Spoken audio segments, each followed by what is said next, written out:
Deus não me ama. Deus ama mais o meu amigo, meu irmão, minha irmã, do que a mim. Deus se importa mais com os outros do que comigo. Talvez você já tenha pensado nisso. Provavelmente você já tenha pensado nisso. Assim como eu já pensei sobre isso. Mas isso não é verdade. Isso, na verdade, é uma tremenda mentira. Certa vez, Jesus estava sentado numa roda, jantando com algumas pessoas de pouca credibilidade, vamos dizer assim. Uma reputação não muito limpa. E tinham alguns religiosos observando ele, e ele contou uma história. Está registrado em Lucas 15. Ele contou a história de um pai e 2 filhos. E esses 2 filhos viviam vidas completamente diferentes. O mais velho vivia uma vida regrada, que obedecia em tudo, se comportava como a sociedade esperava, como todo mundo esperava que um filho se comportasse. O outro, mais novo, ele se comportava exatamente ao contrário. Ele tinha um desejo enorme por liberdade. Ele queria fazer suas próprias escolhas e viver sua vida à sua maneira. E Jesus conta essa história para esses ouvintes, para pessoas que tinham uma vida que buscava liberdade, que fazia suas próprias regras de conduta, e para um outro grupo que estava ouvindo um pouco mais afastado, que vivia uma vida dentro da complexidade da moralidade. Jesus, ouvindo e vendo essas pessoas ao seu redor, ele contou essa história dizendo: olha, esse filho mais novo um dia pediu ao pai tudo que o pai tinha, pediu ao pai toda a sua herança, tudo aquilo que ele tinha direito por ser herdeiro, e saiu no mundo. O filho mais velho, por outro lado, ficou inconformado com a decisão do pai de entregar tudo para esse filho. Esses 2 filhos representam exatamente esses 2 grupos para quem Jesus estava falando naquela noite. Um grupo que se importa com a sua vontade simplesmente, e outro que simplesmente se conforma em obedecer por obrigação. Essa história que Jesus está contando, ele está contando porque esse filho mais novo, ele foi ao mundo e viveu dissolutamente, fez o que ele bem entendia até gastar todos os bens do pai. O que ele fez não foi algo simples. O que ele estava dizendo com a sua atitude de requerer essa herança, seu direito de herança ao pai ainda vivo, ele estava dizendo assim: eu prefiro você morto do que conviver com você. Eu prefiro você morto, desfrutando do que você tem, do que conviver e estar na tua presença. Era isso que esse filho estava dizendo. Bens que fala, essa palavra bens que fala nessa palavra que Jesus usou, significa rio em grego, que quer dizer a vida. Esse filho pediu ao pai a sua vida. E esse pai voluntariamente entregou a sua vida. Esse pai, ele abriu mão da sua identidade, né? Naquela época e ainda hoje, a nossa identidade está muito relacionada ao que nós temos, aonde nós vivemos, quem nós somos, como nós somos conhecidos. Esse pai, ele foi voluntariamente para um lugar de humilhação para corresponder ao filho. Em contrapartida, esse filho gastou tudo que ele tinha sem se importar com a vida do pai.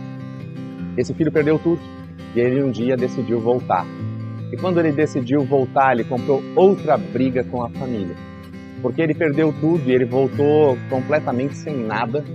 E esse pai correu na sua direção.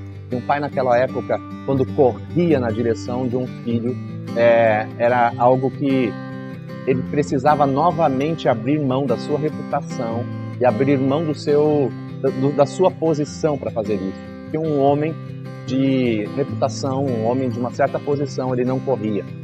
E ao correr, ele estava demonstrando as suas emoções. Ao correr, ele estava mostrando assim: olha, a minha reputação não importa. A minha posição social não importa. O que importa é que um filho que estava perdido voltou. Da mesma forma, quando ele deu uma festa para esse filho e o filho mais velho se ofendeu com isso e saiu da festa, ele desrespeitou o pai ao fazer isso. Ele simplesmente disse para o pai: o que tu está fazendo com o meu irmão é fora, não cabe na minha cabeça.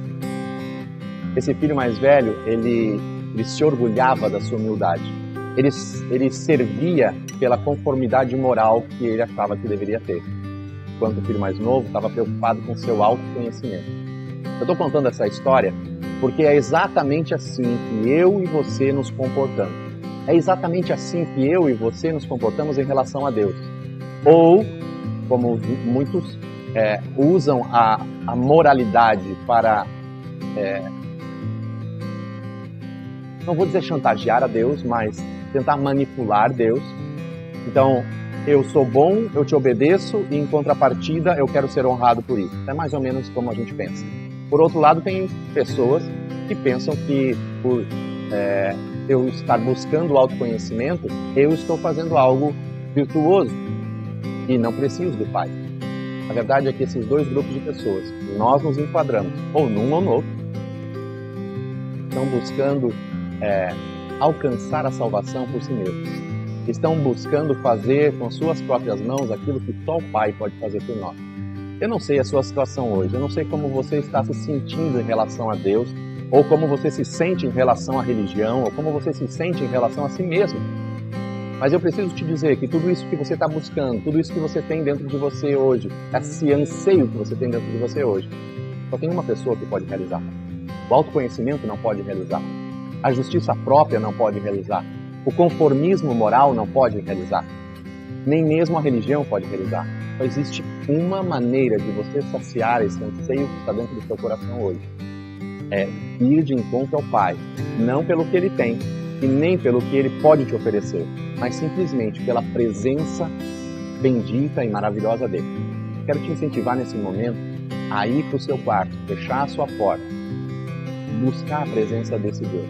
Você não precisa de um pastor, você não precisa de um marido, você não precisa de um filho, você não precisa de um pai. Você precisa de Deus hoje, seu interior. Eu quero te convidar a ir para esse lugar secreto, buscar esse Deus e ter um relacionamento com Ele. Nada do que você conquiste com os seus braços vai saciar esse anseio que só Ele tem.